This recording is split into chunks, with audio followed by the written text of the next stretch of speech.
Hi everyone, my name is Feyi Quadri. I graduated from Carnegie Mellon University in 2016. I have been working for about 4 years, be 4 years in July, mostly in commercial, a little bit of multifamily and office interiors. Awesome, thank you. Let's move on to the final panelist, Ms. Feyi. Hi everyone.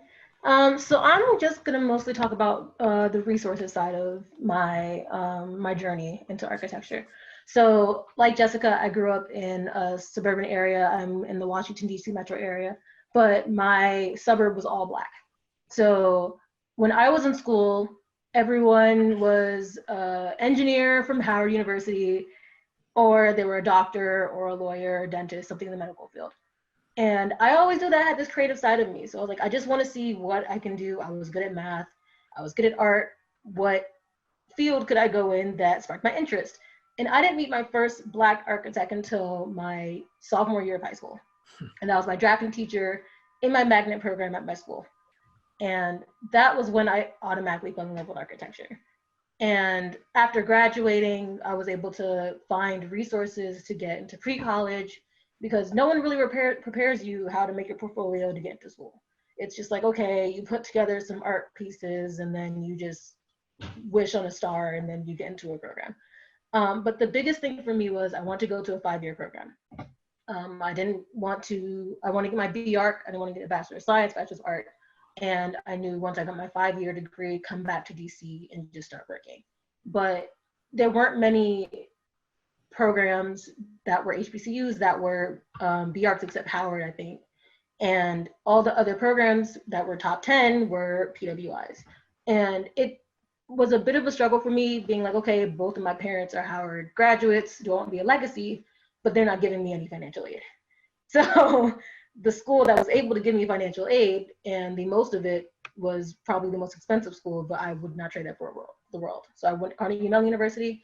Like Jessica said, they had a pre-orientation program for all of the minority students. And it was so great seeing all of these beautiful Black people in excelling at school. And when I went to my program, it was interesting the culture shock that I had. So there were about 65 of us, and only 4 of us were Black, 3 women, 1 male. And in the whole program, there were 6 Black people in the undergrad program, and probably 1 Black person each year, and then the 4 of us. And so there were always jokes like, "Oh my goodness, you met our quota for the next 4 years," like, and it was just like, okay, cool. That's the first experience I'm getting in architecture school. But fortunately, my class was amazing. Like, they were very open to hearing experiences. They weren't really prejudiced at all. Most of the issues that I had was with my professors. A lot of the tenured professors who thought they were untouchable and they could say whatever they want to students. They could say whatever they want in critiques. The favoritism, it was very interesting how professors picked their favorites very early on in the semester. And you can tell which students had more resources, definitely. Um, and also not just resources like architectural materials, or like books and stuff. It's just the advice they would give to certain students. Um, like Arzavia was saying, I definitely felt imposter syndrome after my first semester. Realizing that you can only get mediocre grades when you're doing work that's has meaningful impact. But if you don't have these grandeur schemes, you're just kind of like swept under the rug. And so very early on, I was just told, if you don't have these big ideas that aren't seen as unrealistic or things like that, you're just going to pass by just with grades. If you want to make impact, you're going to have basically get C's. And hearing that from professors, it's just like, what do you expect me to fail coming into this program? And I think the biggest shift in my experience going into architecture was my 3rd year. A couple of my classmates are on, so I think they know the story I'm going to talk about. We were in an environmental engineering lecture, and this professor just had a day where he was just coming after all of the minority students. So he had made a comment a prejudice, I will say racist comment to an Asian student in our class about something that had to do with the lesson he was teaching today. And then there was another point in the lecture where he pointed at me directly and asked if I'd come from a low-income neighborhood, and the only reason why I was at the school was because of affirmative action. And literally, I'm shaking in my seat, wondering why am I in this class, in this lecture, trying to get the same education as the other people in this class, and you're targeting me just because of the way I look. And fortunately, they all came up. I'm sorry, I'm still a little bit shaking about this, but telling me like, you need to speak up about this. And this was actually the semester I almost dropped out of architecture and just went back to engineering. I just did not feel like I had much support. And thankfully, my classmates were like, hey, go to the head of the school, tell them what happened. And fortunately, since he was tenured, he wasn't able to like be fired or anything, but he was not allowed to teach that class anymore. And realizing when I talked to the other Black people in the program, they're like, yeah, oh, he says this stuff about all the time. He called us monkeys one time, he called us like slaves. And I'm like, why would y'all let this happen? And they're just like, no one was gonna do anything. Like, you were the first person to speak up. And at that point I was like, why did I have to be the first person to speak up? I'm happy that I did, but that was the time that I really did find my voice in the program. It was like, okay, I can use my voice to make a difference in this program and in this profession. That was also the year that a mentor of mine and a student was able to help us charter the NOMAS chapter at our school. So that was really great. And that was the second time I had met my second Black architect. She was a PhD professor at Carnegie Mellon. And at that point, I'm realizing there are not many ways for Black professors and educators to get into the educational side of architecture. And actually, one of my classmates, Anum, she had asked that question, like, what are some steps we can incorporate Black architects? And I think it's just, there are Black architects out there. It's finding the ways to reach out to them. Because we're all here, we have the knowledge, we have the resources, but if you're not looking for us, how do we know where to reach out to? And that was another thing too when I graduated, finding work. Because everyone talks about, okay, yeah, as soon as you get out of senior year or your master's program, you're automatically gonna get a job. It took me 2 or 3 months to find a position. And a lot of it was just like, okay, you hear the things of, oh yeah, if your name doesn't sound white passing, it's a little bit harder for you to get your name, even your foot in the door. And if you don't have mentors to reach out to, if you don't have those networks, you're just stuck. And fortunately, the first firm that I worked for was an amazing small business owner, but the firm was diverse. I immediately was mentored by 2 of the Black architects and all the women in the firm. So all the resources that I was lacking earlier on, I was able to pick up. And like Rama was saying, the biggest things are resources, that the money for the ARE exams, you're paying for so many things. You're paying for your student loans if you had that, you have your car note, you have all the life bills that you're paying for, and you're trying to save up for this 1,400 exam that you don't even pass on the first try. And even if you do, you have to find the materials that work for you. You have to find the time. And working 60-hour work weeks and trying to find time in your day to study for these exams and pass them is a lot. And it takes a lot on your mental health. It takes a lot on your physical health. And I think that people just assume, okay, yeah, you have the same experiences that we do. You can do it because I got mine done in 6 months. Or I passed my 7 exams in 7 weeks. And it's like, yeah, that's great. That was your experience, but that's not mine, So I think my biggest thing now is focusing on, once I get my license, becoming the Black architect that I did not see growing up.